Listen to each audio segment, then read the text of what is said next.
Let's talk about another big story. This one's coming from Georgia. The country is battling a political showdown. Weeks after parliamentary elections were held in the country, the ruling Georgian Dream Party had claimed victory, which the opposition repeatedly denies.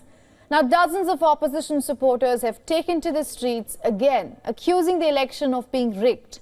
Protesters and opposition lawmakers accuse the Georgian police of using excessive force and arresting many people. They used an enormous amount of forces, special forces, in order to push us out of the space.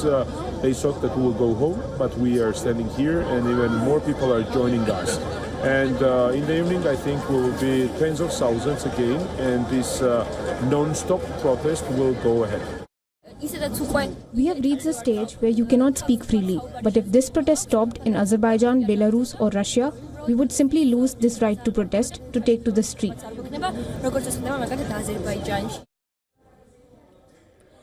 In the midst of ongoing protests, the Georgian president has taken a legal route to challenge the October 26th elections result. Salom Zurabishvili has approached the country's constitutional court to annul the poll results, and the president has accused Russia of interfering in the country's election and backing the Georgian Dream Party. Moscow has denied the allegations. Georgia's geography and its history forms the foundation of a growing political and identity divide in the Eurasian country. Georgia was historically a part of the Soviet Union until its collapse in the year 1991. More recently, the country has taken drastic measures to step out of this shadow and then embrace a more European identity. But this move has the country in split. The opposition, which is considered a pro-Western coalition, has been pushing for a European Union membership.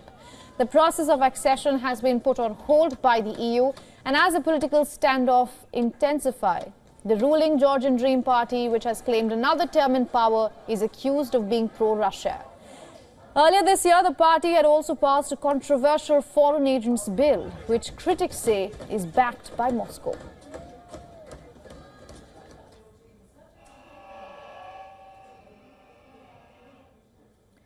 And again, as the latest, correspondent Will Denslow is joining us on this broadcast from Brussels.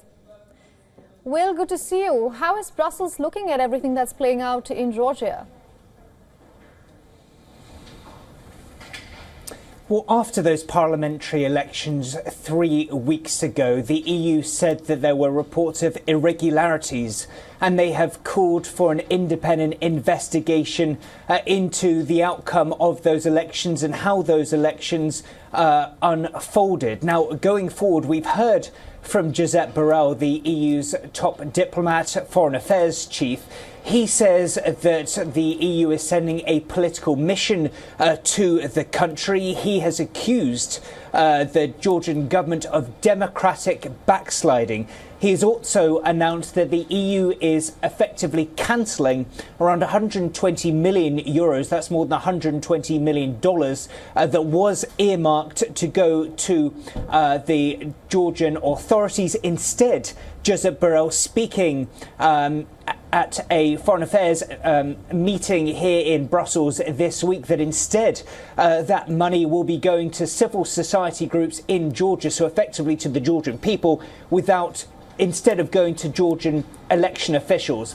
When it comes to Georgia's bid to join the European Union, well, Josep Borrell says that in light of these elections, in light of recent developments that he describes as democratic backsliding, he says that there will be no forward advancement on Georgia's accession bid to the EU unless strong changes are made. Right. Will also speak to us domestically in Tbilisi, with the Prime Minister rejecting any reports of vote rigging and the President saying that the people should come out on the streets to against the election. What happens in the country legally as well as socially hereafter? Well, certainly very much remains to be seen, considering the fact that this is such a polarising debate in Georgia, and one that really has macro implications as well.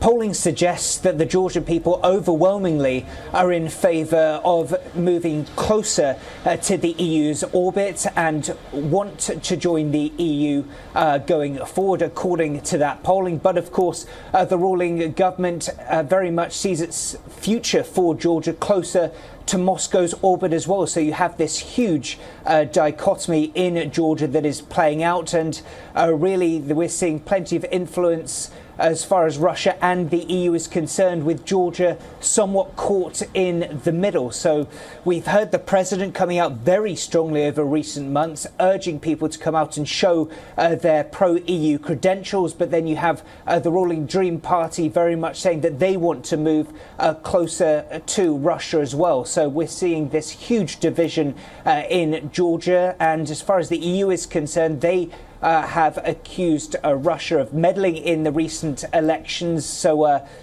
certainly turbulent times in Georgia, especially as we're seeing this fractious relationship between Russia and the EU playing out at home in Georgia. Absolutely, Will. It does seem like that. Thank you so much for joining us on this broadcast and getting us all those updates, Will.